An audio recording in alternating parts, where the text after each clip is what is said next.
Welcome to NocBro Nation. Welcome back, guys. Jarrell here. And I'm Josh. And today we're here to talk about Fear the Walking Dead. Oh, man. Season 7 episode titles and plot details. Yeah, guys. They have revealed the first 6 episodes of the upcoming season. That will be releasing. The premiere is coming out Sunday, October 17th. And if you have AMC Plus, you can actually watch that a week early, just like everything else. Super pumped for this season. How convenient. No season or episode 7 and episode 8. Yeah, but it's crazy. Like they Walking Dead does that too. Yeah, but they do that. They announce these, and then like a couple weeks later, don't they drop 7 and 8 anyway? It's not like they save 7 and 8 for the actual release dates. Well, what's funny is that a number of these have been coming out like every other day. So like at first it was the first 2 episodes, and I had that on our calendar to do it here soon. Then I looked again, then it was the first 3. Then I looked again, then it was 6. In a couple weeks it'll be 7 and 8 right. as well. I looked today and I was like, all right, 7 and 8's not there, so we just have 6 to do. So well, let's do it. Let's do it. All right, you want me to start? Go ahead. All right, for episode 1, The Beacon. While most of the landscape has been destroyed by nuclear warheads, Strand thrives in one of the few inhabitable places left. His search for survivors uncovers a stranger with an unexpected connection to Strand's past. Yep. Ooh. Yep. So we did a breakdown of one of the trailers that they did, and it was kind of that guy in like the red sweater that we saw in a number of scenes. Remember?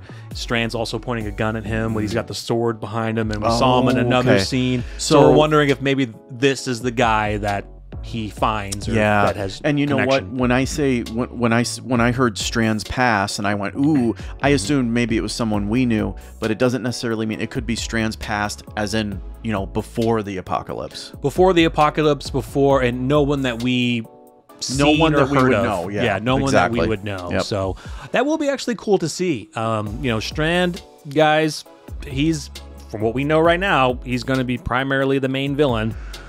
How he's going to go about his business. We've kind of seen in the trailers that he's going to be fighting Morgan and crew, keeping a perimeter around the area that him and Howard are in, and I don't know how it's going to go. You know, I'm really sad to see it that way, but I'm intrigued of how they're going to write this for him. Yep. And if there's going to be any other villains along the way. So, and interesting to see this connection to his past, like what this will do to his psyche, his personality, how he's going to act and change. We'll see. So, the next episode... Sorry, go ahead. I was just going to say, could you imagine that guy? Like, you knew Strand before this, and you were probably thinking, man, if there's one guy that's going to make it this far, it's Strand. It's Strand, exactly. I want to go find him, because he's a survivor. All right, sorry. No, it's all good.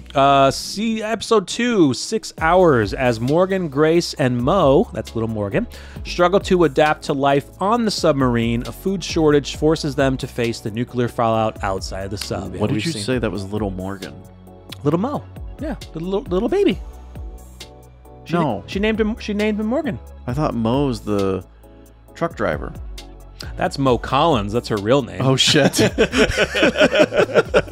What is her character's name again? Sarah. Sarah, that's right. Yeah. No, little Mo. Yeah, that's little Morgan. That threw me off. Yeah, I thought about that too when I was reading. I was like, Mo. I was like, well, you're not talking about Mo Collins unless there's a typo, because she's not in the submarine. So we've seen plenty of footage in the trailers that, you know, they are going to be putting suits on. Even the little baby's going to have a suit, and they're going out, and they are in the ground zero of the nuclear freaking fallout. Yeah, dude. I mean, they are right there. Pretty damn close. Oh, it's disgusting. It's crazy. So, be cool to see. All right. Episode 3, Cindy Hawkins, John Dory Sr. and June make the best of Teddy's bunker until its history is uncovered, which we kind of saw a little bit of this on, like, the post-credits of the actual season finale. I have a feeling this bunker goes a lot deeper than, like, I'm talking, like, compartment-wise, than just that one that we saw at the end of the trailer. Yeah, and keep note of this title, guys, Cindy Hawkins. That's a name. And that name is going to be tied to Teddy somehow. Not sure if John Dory's going to know who she is, or June. Maybe that's just somebody that they maybe find down there. You think it's like his estranged wife, or like, I don't know, his backup plan? It's just somebody. It's a name. Maybe they find her. Maybe she's like survived somehow, like she was about to be embalmed. Because we did see a scene.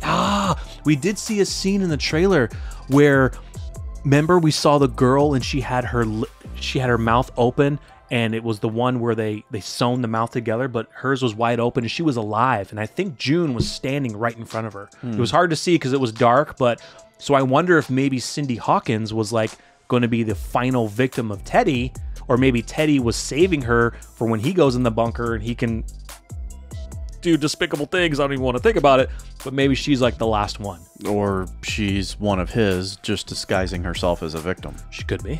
Yeah, maybe. That's a good twist, she too. Could be a follower, yeah. That'd be crazy. So, guys, episode 4, Breathe With Me. While searching for Wendell, Sarah crosses paths with a dangerous survivor. All right, so Sarah wants to go set out to search for Wendell. We know that Wendell is in one of the 6 ex-Virginia pioneer communities. Don't know where, but she wants to go find him, which is great. I hope the actor does show up in this season. I'm not sure contractually if he's doing other things or whatnot, but comes cross paths with a dangerous survivor. Interesting. Yeah. Never know who that is. A marauder, maybe. A marauder. Yeah. Yeah, probably somebody. All right, episode 5, Till Death. Dwight and Sherry's code and future come into question when they are tasked with retrieving someone. Their code and future comes into question, so they have a code. I mean, we kind of know their code, so to speak. I think that goes back to their promise that they were not going to, live for the future, but live in the present, right? I think was kind of the last. Live in the past. I think it was, she was living more in the past. Live in the past, but trying to, revenge that past. Exactly. I guess. Yeah, and pay attention to the present. Right. And that was great. I loved the way that Dwight and Sherry's story ended in season 6.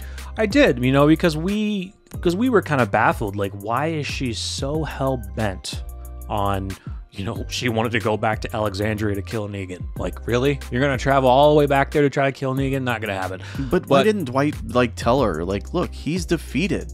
He's in a cell rotting. Yeah.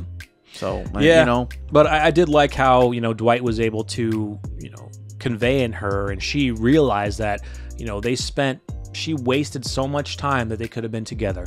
And, their reunion was great at first, but, because of all of her rage, it was kind of like, wow, this dude traveled all this way for over a year, and you still don't want to be with him. Like, we were so pissed at Sherry for a little bit in season 6 until she finally... And it took a while. She realized that she was stupid all the way up until that scene, actually. Exactly, yeah. But no, I mean, I get it.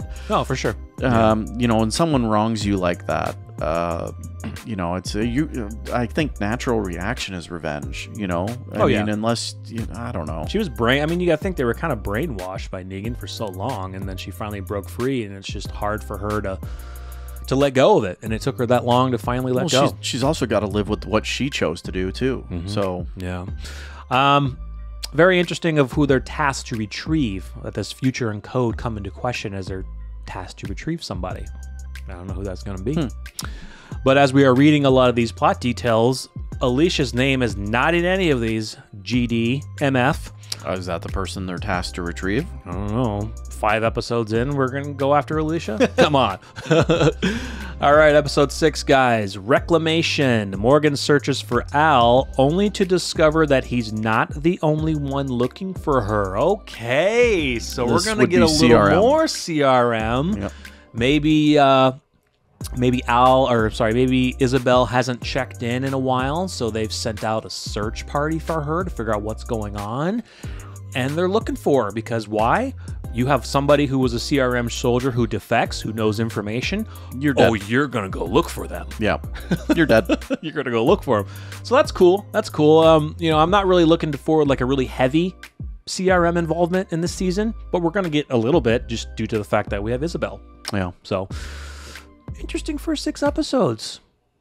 We don't have Alicia, though. They seem a little slow. We have nothing with Alicia at all. But yeah, I'm guessing, it's going to be Morgan heavy. It's going to be Strand heavy. Yeah. Obviously, that's the 2 angles they're going with. But yeah, Alicia, come on. I'm getting worried right now. I am too. I really am.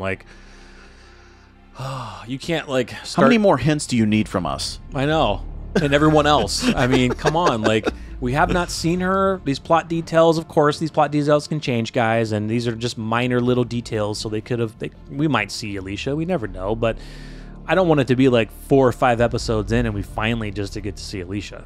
I mean, I know they have to lay the groundwork, but she's in a bunker.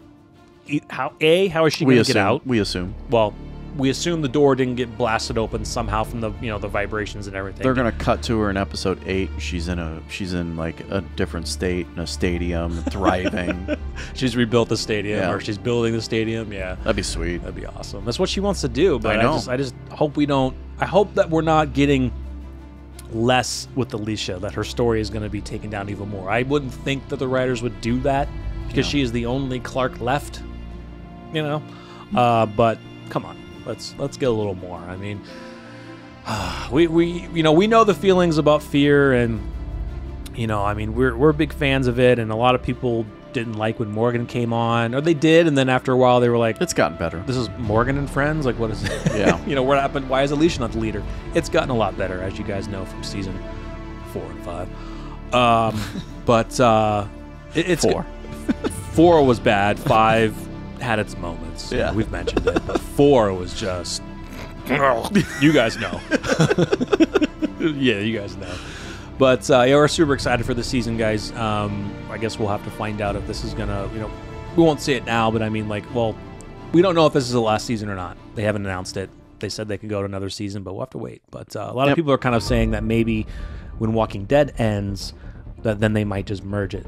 And just continue with Fear, but just merge the whole thing. That'd be sweet. Have Morgan take everyone to Alexandria. Get out of Texas. Yeah. Right? But they're 8 years behind. Like, that's a big time skip. Perfect time for them to get out of Texas. That's an 8. Yeah, they got to get out. That's why... it's a huge time skip, though. Michonne's group that she saw migrating was Morgan and them. Probably. Could have been. Yep. Stay tuned for another video. We're going to be talking about that. So, if you enjoyed, like the video, subscribe if you're new, and stay tuned for more with Fear the Walking Dead Season 7. I'm Jarrell. I'm Josh. We're NocBro Nation. We're up.